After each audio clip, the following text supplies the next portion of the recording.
A lot of European Fiestas were equipped with the 1.4 TDCi engine. This is the diesel engine, not really powerful, only 68 horsepower, but with the very high torque, 160 Newton meter torque. It's quite good for such a small car. So when you drive it in the city, you don't feel any power problems. But on the highway, it may be 68 horsepower. It may be not so powerful on the highway. These engines are good overall.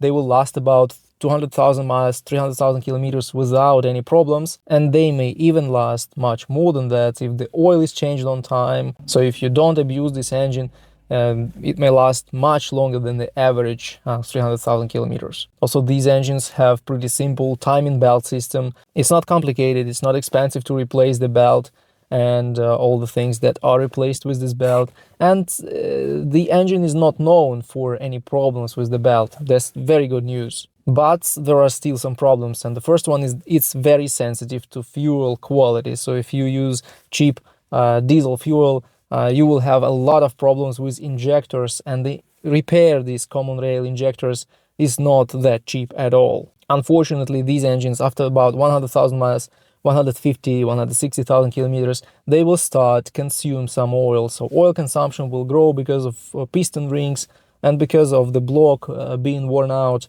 And you can't do anything with that. Repairing it, like replacing the piston rings, it costs just a fortune in terms of labor. The parts are not expensive, but the labor is very expensive. So people just keep adding some oil, and it's very important to keep an eye on the oil level, because when the oil level drops to the minimum mark, you will not even see the oil light. Still, but pressure will be okay, but the engine will start experiencing some problems, and it will affect its overall lifespan. And also, if you look at minor problems but pretty common, it's a turbocharger fault. Fortunately, the turbocharger doesn't cost a lot of money even to replace, and they are repairable. So yes, they fail early, but they can be repaired. And the second minor problem that's pretty common is the front engine mount. Somehow in all engines, even in cars that drive on good roads, this mount doesn't seem to work for really long time.